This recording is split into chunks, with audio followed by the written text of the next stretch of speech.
بسم الله الرحمن الرحيم نحمده ونصلي على رسوله الكريم أما بعد فقد قال الله تعالى بعد أعوذ بالله من الشيطان الرجيم بسم الله الرحمن الرحيم من المؤمنين رجال صدقوا ما عاهدوا الله عليه فمنهم من قضى نحبه ومنهم من ينتظر وما بدلوا تبديلا صدق الله العظيم. Nous continuons ce soir, Inch'Allah Ta'ala, le récit de l'illustre compagnon Mus'ab ibn Umair radiyallahu anhu. Nous avions vu comment Mus'ab ibn Umair radiyallahu anhu était venu à l'islam, quelle était sa condition avant l'islam, le beau gosse de Makkatul Mukarramah, le jeune qui était réputé pour son élégance, pour son côté raffiné, pour ses beaux parfums, pour ses beaux vêtements. Et comment Allah subhanahu wa ta'ala illumine son cœur par la lumière de Iman. Il va faire preuve d'un attachement à Allah et à Rasulullah sallallahu alayhi wa sallam qui seront exemplaires. Nous nous souvenons de ce que sa famille, notamment sa maman, Khunnas bint Malik, eh bien, qui n'était pas content, sa famille, sa maman, qui n'était pas contente de la conversion de Mus'ab ibn Umair, et qu'ils avaient tout fait pour essayer de le ramener vers eux. C'est écrit dans les textes qu'il est arrivé à un moment où lorsque il voyait que Mus'ab ibn Umair continuait à fréquenter les musulmans et Rasulullah sallallahu alayhi wa sallam. Où est-ce qu'il les retrouvait? Le prophète sallallahu alayhi wa sallam et ses compagnons, il les retrouvait dans la maison de Arqam, de Arqam ibn Abi Arqam, radiyallahu anhu. Cette maison de ce compagnon, chez qui, loin des regards des autres, des gens de Makkah, eh bien le prophète sallallahu alayhi wa sallam, il dispensait la science. Et c'est là que Mus'ab ibn Umair, radiyallahu anhu, va se former à l'école de Rasulullah sallallahu alayhi wa sallam. Il va bénéficier des deux révélations, le Coran et la Sunna de Rasulullah sallallahu alayhi wa sallam. Avec cette proximité, cet amour de la recherche de la science, c'est écrit dans les livres Hatta asbaha min a'lami sahabati radiyallahu anhum. Il va devenir parmi les compagnons qui seront les plus savants, parmi les plus savants des compagnons radiyallahu anhum. Lui, Mus'ab ibn Umair. Et c'est important de retenir qu'il va devenir un grand savant. Parce que, eh bien, il y a quelque chose qui l'attend par rapport à cette science qu'il est en train d'acquérir dans la maison de Arqam. Sa maman n'en pouvant plus, sa famille n'en pouvant plus, ils ont décidé une chose radicale, et on va l'enfermer à la maison. On va l'empêcher de sortir. Donc, Mus'ab ibn Umair, radiyallahu anhu, eh bien, il se retrouve emprisonné chez lui. Il ne peut plus sortir. Les musulmans à l'extérieur sont persécutés. Lui, eh bien, il n'a plus la liberté. Il dit que c'est à ce moment-là, où il se retrouve emprisonné chez lui, enfermé chez lui, que nous sommes en l'an 5 de la prophétie. Ça fait déjà 5 ans que le prophète sallallahu alayhi wa sallam, eh bien, il a reçu la révélation, il est devenu prophète. Eh bien, par l'ordre d'Allah, le prophète sallallahu alayhi wa sallam va donner à ses sahaba radiyallahu anhum l'ordre de fuir cette persécution de Makkah. C'est trop. Les compagnons, ils n'en peuvent plus. Nous avons les récits dans les livres de Ta'lim.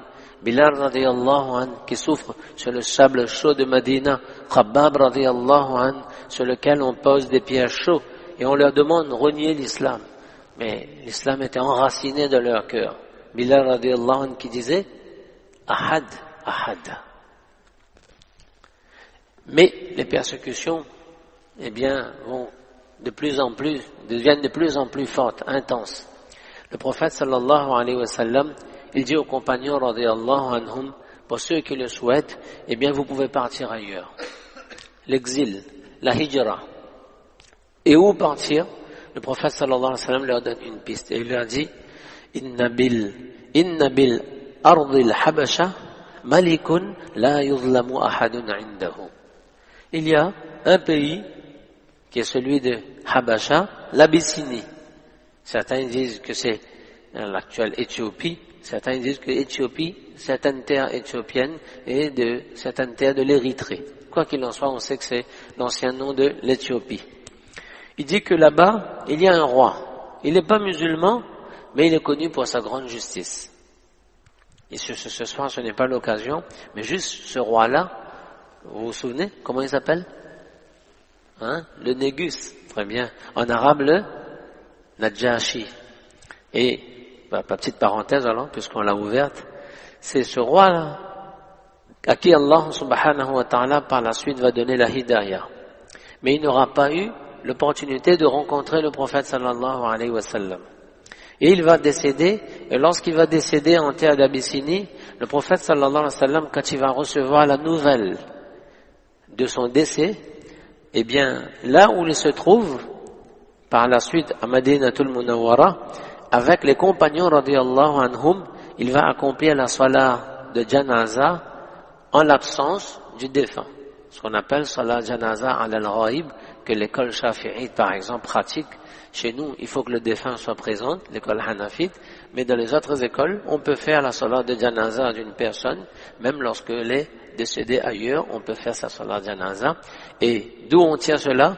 Eh bien, c'est que le prophète sallallahu alayhi wa sallam l'a fait pour le Négus, pour le Najashi. Donc, les musulmans, quelques musulmans, certains disent un petit groupe d'une quinzaine de musulmans, vont partir vers l'Abyssinie. Et parmi eux, il y a qui? Mus'ab ibn Umair radiyallahu anhu. Il y a aussi Othman radiyallahu anhu. Il y a la fille du prophète sallallahu alayhi wa sallam, Ruqayya radiyallahu anha, etc.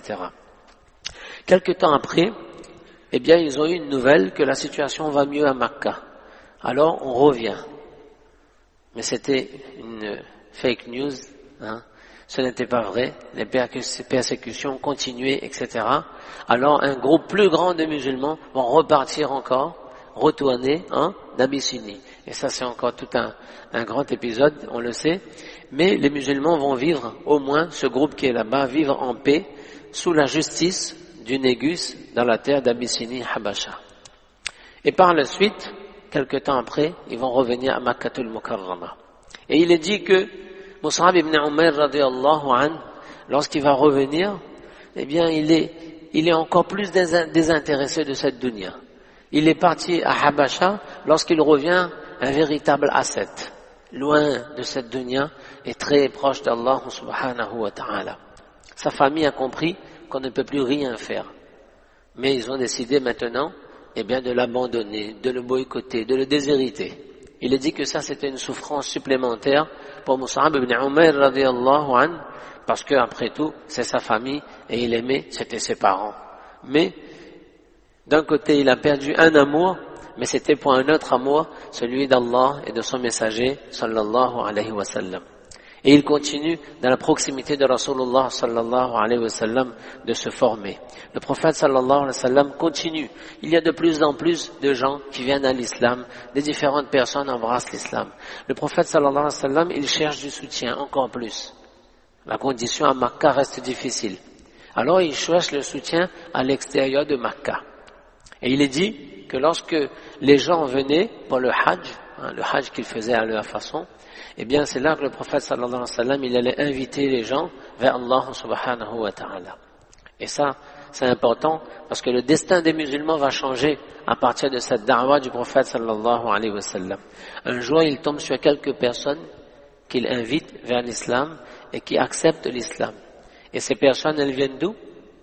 De Yathrib. Yathrib? Quel côté c'est en Arabie?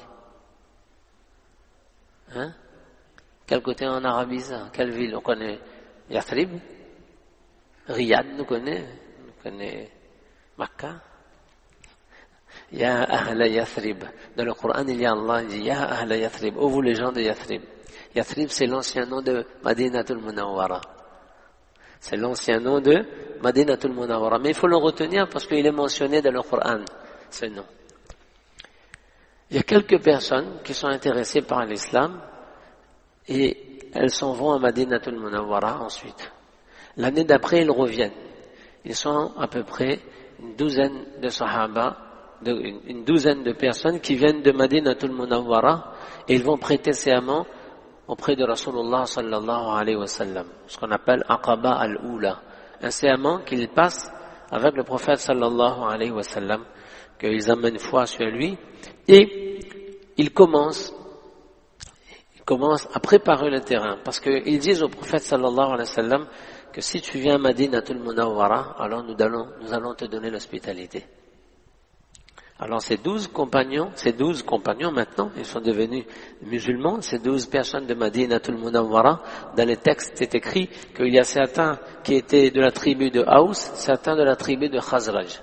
Il faut savoir qu'à Madina, il y avait 2 tribus qui étaient idolâtres, Aous et Khazraj.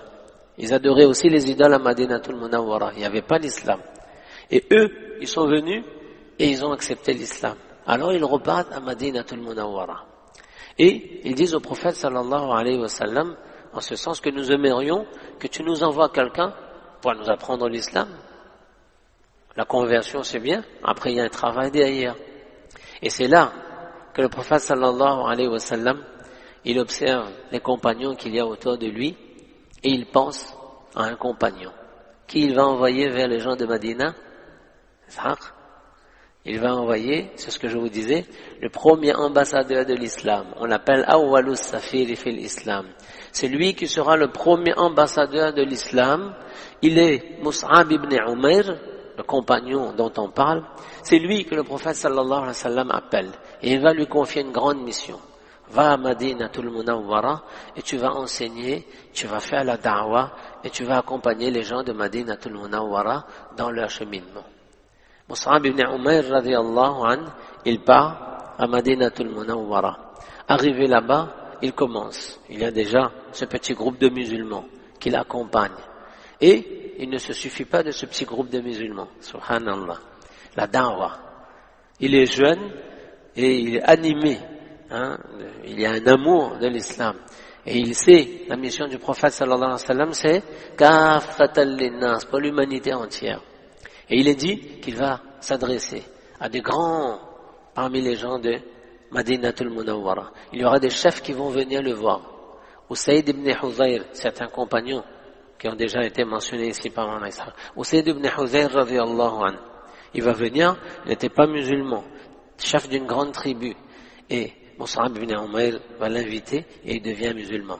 Sa'ad ibn Mu'adh, le grand, par la suite, le grand compagnon du prophète sallallahu alayhi wa sallam, il vient et Mus'ab, il l'accompagne. Il est écrit dans les textes qu'il était sage, qu'il avait de la sagesse en lui, qu'il savait parler pour inviter comme il le faut. Il avait en lui le houdou, il était posé et il avait, mashallah, cette éloquence aussi, et alhamdulillah, les gens acceptaient l'islam. Un compagnon comme Amr ibn Jamouh, qui n'était pas musulman, il vient voir, il dit, c'est quoi? Tu invites vers quoi? Il a dit Mus'ab ibn Umair, radiyallahu anhu, il lui parle un peu de l'islam et il lui récite le Coran. En fait, lui, il était venu à l'islam, qu'est-ce qu'il avait attiré? Le Coran qu'il avait entendu. Et il savait que le Coran a une force. Et il récitait le Coran. Il a récité Amr ibn Amr, radiyallahu anhu, il lui a récité la sourate Yusuf, une partie, le début. Et Amr ibn Jamouh, radiyallahu anhu, devient musulman. Donc, il fait un travail très intense, en profondeur, dans la ville de Madinatul Munawwara. Alors qu'il y a là-bas des tribus idolâtres et il y a des tribus juives. Il y a 3 grandes tribus juives à Madinatul Munawwara. Et il les invite. 1 personne, 2 personnes, 3 personnes. Il est dit que lorsque par la suite, le prophète sallallahu alayhi wa sallam va arriver au moment de la hijrat, il n'y a pas une maison sans qu'il y ait une personne au moins qui soit qui ait déjà embrassé l'islam par l'effort de Mus'ab ibn Umair radiyallahu anhu. Donc Mus'ab ibn Umair radiyallahu anhu, il fait sa da'wa et l'année d'après, eh bien il prend avec lui une petite délégation de 75 personnes environ et il va voir Rasulullah sallallahu alayhi wa sallam pendant la période de Hajj. Il revient où? À Makkatul Mukarrama.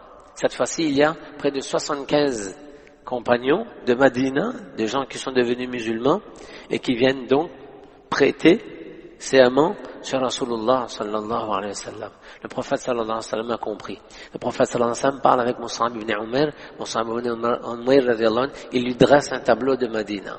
Il dit voilà le potentiel qu'il y a, voilà la configuration, voilà ce qui est possible pour nous. Et voilà que cette terre peut être une terre très précieuse pour nous, un endroit où eh bien l'islam sera accueilli et les gens seront épanouis dans leur islam et les musulmans seront heureux ici. Ça encourage le prophète sallallahu alayhi wa sallam. Le prophète sallallahu alayhi wa sallam qui écoute Mus'ab ibn Umayr radiyallahu anhu est quelque chose qui se dessine déjà de l'avenir de l'islam et des musulmans dans le cœur de Rasulullah sallallahu alayhi wa sallam. Le Hajj, lorsqu'il est terminé, nous sommes déjà très avancés, lorsque le Hajj se termine, Mus'ab ibn Umayr radiyallahu anhu, il reste encore un petit peu à Makkah pendant le mois donc Dhul Hijjah qui se termine, Muharram, Safar. Et nous sommes déjà dans quelle année? L'année 13 de l'Hégire, de la prophétie. L'année 13 de la prophétie. C'est-à-dire le prophète sallallahu alayhi wa sallam a 53 ans. Et qu'est-ce qui se passe maintenant? Eh bien, l'ordre d'Allah arrive que maintenant, eh bien, les musulmans, vous pouvez tous émigrer vers Madinatul Munawwara. Et ça, c'est un moment particulier. Mus'ab ibn Umayr radiyallahu anhu, on peut imaginer sa joie. Il a préparé un terrain pour l'islam et les musulmans. Il a fait un travail de fond. Et maintenant, l'ordre d'Allah est arrivé que tout le monde va partir à Madinatul Munawwara. L'histoire de la hijra, c'est une belle histoire. On reviendra dessus, Inch'Allah, une autre fois. Mais Mus'ab ibn Umayr radiyallahu anhu, il part, il encourage les compagnons et tout le monde, petit à petit, chacun avec ses sacrifices, et bien commence à partir vers Madinatul Munawwara. C'est écrit dans le texte qu'à peu près 2 semaines avant l'arrivée du prophète sallallahu alayhi wa sallam, Mus'ab ibn Umayr radiyallahu anhu, il part déjà pour préparer le terrain pour accueillir le prophète sallallahu alayhi wa sallam qui va arriver. Et après, eh bien, c'est la vie de Mus'ab ibn Umayr radiyallahu anhu à Madinatul Munawwara. Le prophète sallallahu alayhi wa sallam arrive, il fait la hijra. La hijra, combien de temps ça dure? Combien de jours ça dure la hijra, Ishaq? On avait dit à peu près combien de jours? Presque, Masha'Allah, c'est bien ça, Daniel. 14 jours si on compte le temps que le prophète sallallahu alayhi wa sallam avec Abu Bakr radiyallahu anhu, il se réfugie de la grotte de Saour. Ensuite, 8 jours de trajet. Et ensuite, 3 jours que le prophète sallallahu alayhi wa sallam, il passe à quel endroit? Où il construit la masjid avant d'arriver à Madina, la masjid de Quba. Donc, ça fait à peu près 2 semaines de hijra. Et le prophète sallallahu alayhi wa sallam et les musulmans, radiyallahu anhum, ils arrivent à Madinatul Munawwara. Les musulmans sont installés.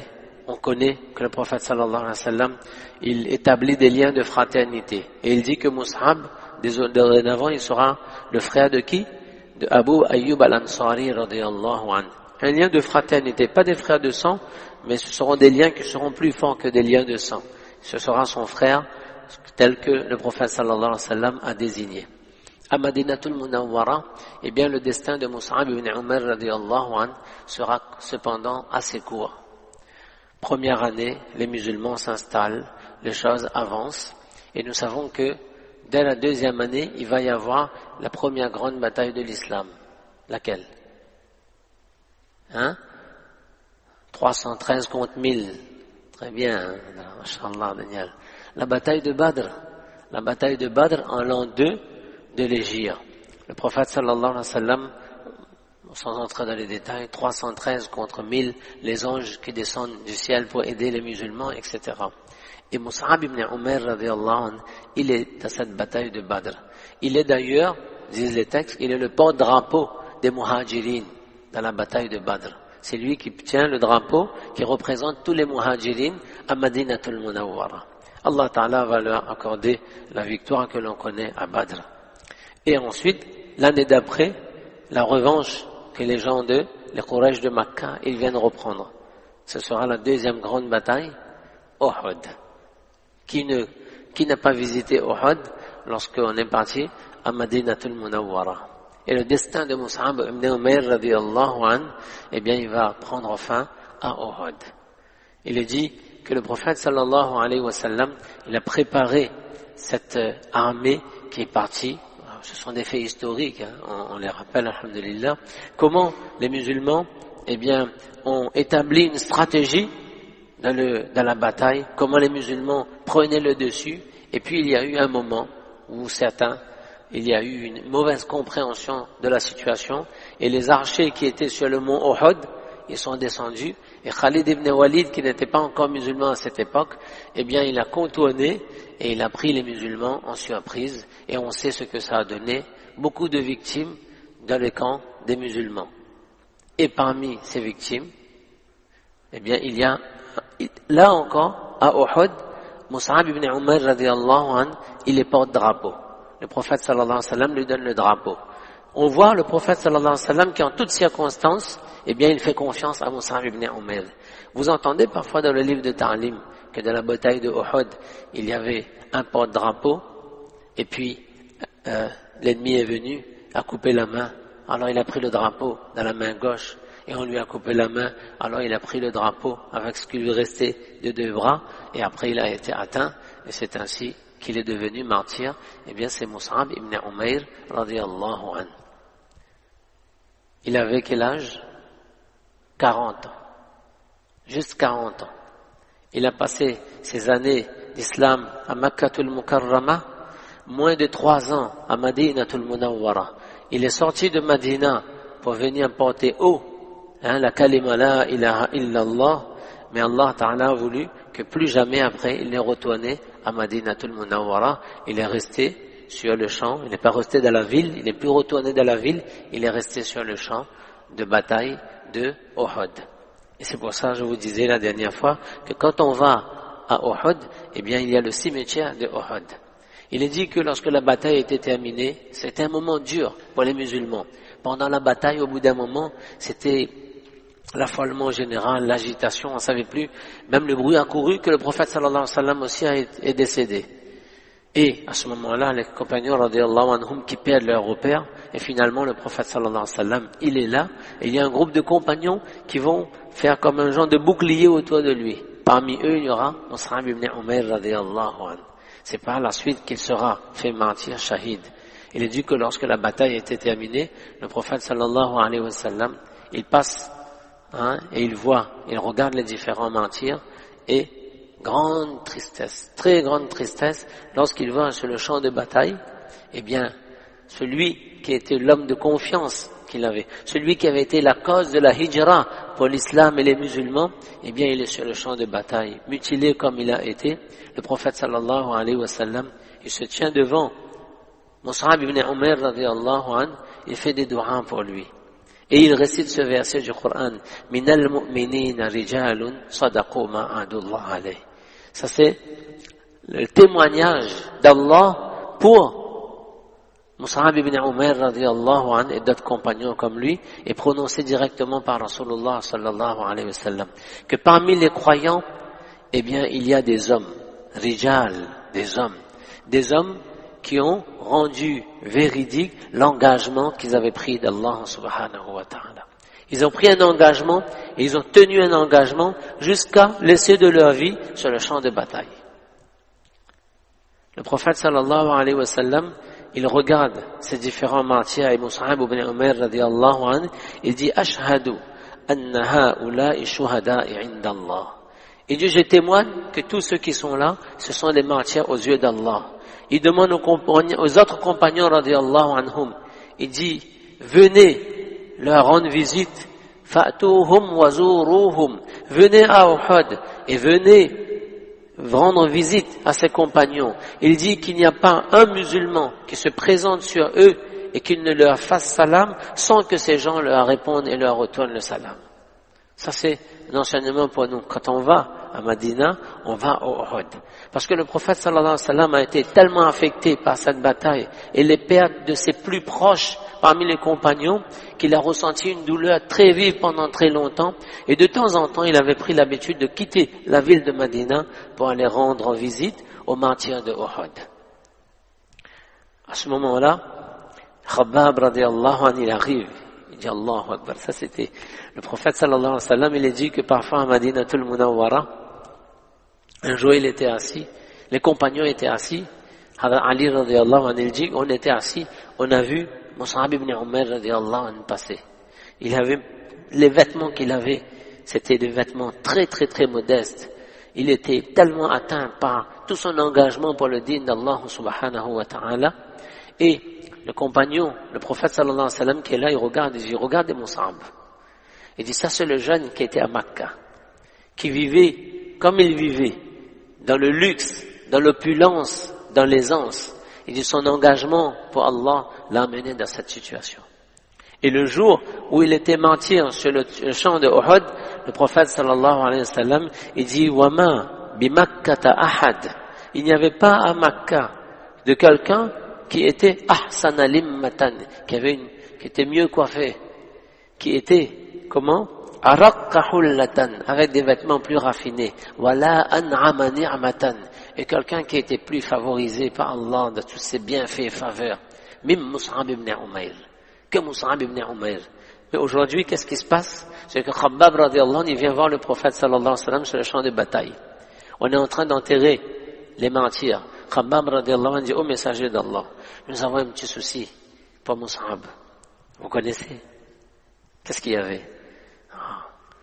Il dit, il y a juste un seul manteau. On a juste un seul tissu. Il y a juste un seul tissu sur lui. Il y en a que quand on couvre son visage, les pieds restent découverts. Quand on couvre ses pieds, c'est le visage qui reste découvert. Le prophète sallallahu alayhi wa sallam dit, Ij'aluhu mimma yali ra'sahu. Il dit, prenez le tissu et couvrez son visage, et au niveau de ses pieds, waj'alu min nabat izkhir ala rijlay. Prenez des feuilles de izkhir, c'était un arbre qu'il y avait, et placez ça pour recouvrir les pieds de Mus'ab ibn Umayr radiyallahu anhu. Les compagnons, il dit, celui qui avait tout, il n'y a pas suffisamment de tissu le jour de son décès. Khabbab radiyallahu anhu, il dit que nous avons fait la hijra nabtaghi wajha Allah. Hajarna ma'a Rasulillahi sallallahu alayhi wa sallam nabtaghi wajha Allah. Nous avons fait la hijra avec le prophète sallallahu alayhi wa sallam pour le contentement d'Allah. Mais cependant, il y a parmi nous mammadha. Qu'est-ce qui s'est passé? Eh bien que lam yajid min ajrihi shay'a fi dunya.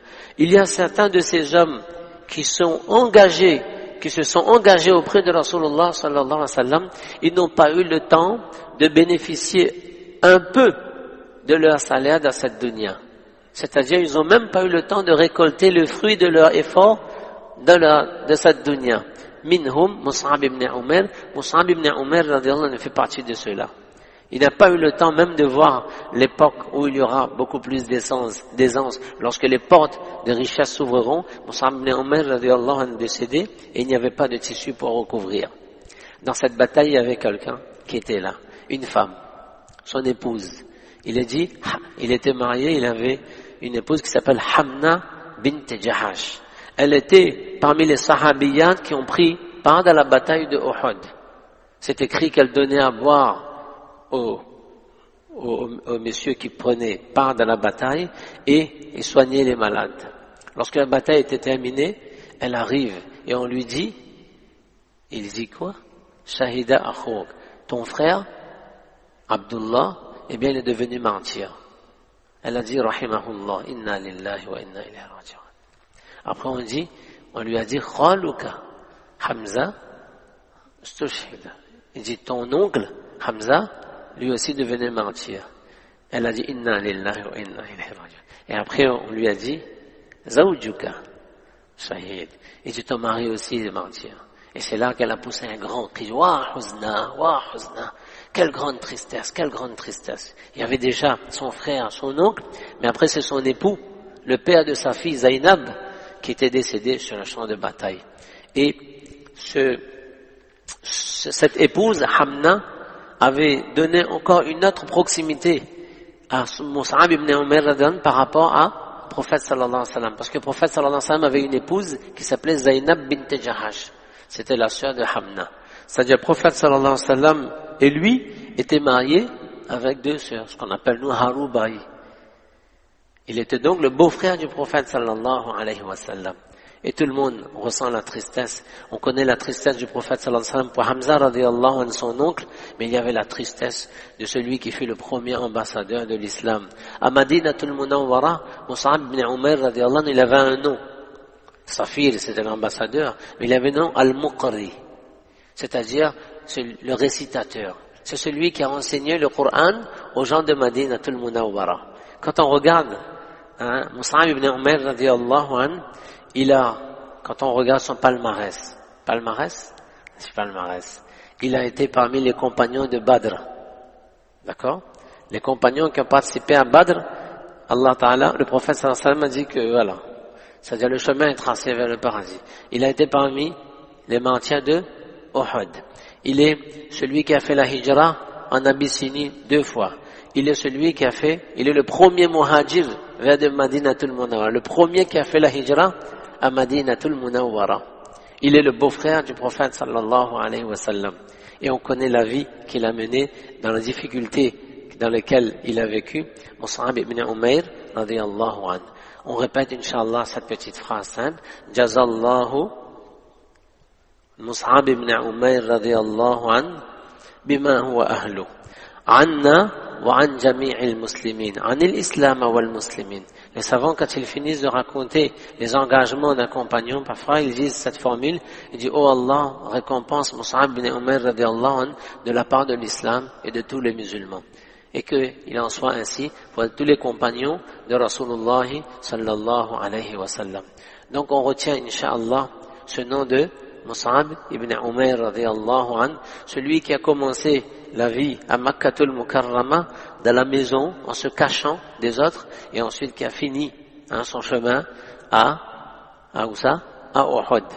Et n'oubliez pas que la prochaine fois, Inch'Allah, que vous vous rendez à Uhud, présentez-vous sur la tombe de Mus'ab ibn Umayr, faites le salam à Mus'ab ibn Umayr, récitez le Coran et envoyez les récompenses pour Mus'ab ibn Umayr radiyallahu anhu et pour tous les martyrs de Uhud et pour tous les martyrs et tous les musulmans de la Ummah de Rasulullah sallallahu alayhi wa sallam. Qu'Allah Ta'ala nous permette de comprendre ces quelques paroles. Inch'Allah, de retenir la leçon n'a plus de temps, le temps est dépassé. Juste une petite, si on peut retenir ça, les jeunes, parce que c'était un jeune, que voilà, le jeune qui a compris le but de son existence, voilà l'engagement qu'il y avait. Prêt à sacrifier ce qu'il faut lorsqu'on veut atteindre des grands objectifs. On veut gagner ballon d'or, on veut gagner je ne sais quoi et quoi. Mais ici, il y a ceux qui ont, ce que je disais tout à l'heure, à 40 ans, il a acheté son ticket pour le paradis. Ça, c'est la plus grande victoire que quelqu'un peut obtenir. Rahim radiyallahu anhum wa radu an. Qu'Allah Ta'ala accepte ces quelques paroles, qu'Allah Ta'ala nous permette de comprendre. Après un sahabi, une sahabiya radiyallahu anha, semaine prochaine, Inch'Allah, on va aborder la vie d'une sahabiya. Le prophète sallallahu alayhi wa sallam avait combien de filles? 4 filles. Comment s'appelle la fille qui n'était mariée ni à Ali radiyallahu anhu, ni à Ousmane radiyallahu anhu? Petite question déjà. Ni à Ali radiyallahu anhu, ni à Ousmane radiyallahu anhu. Allez.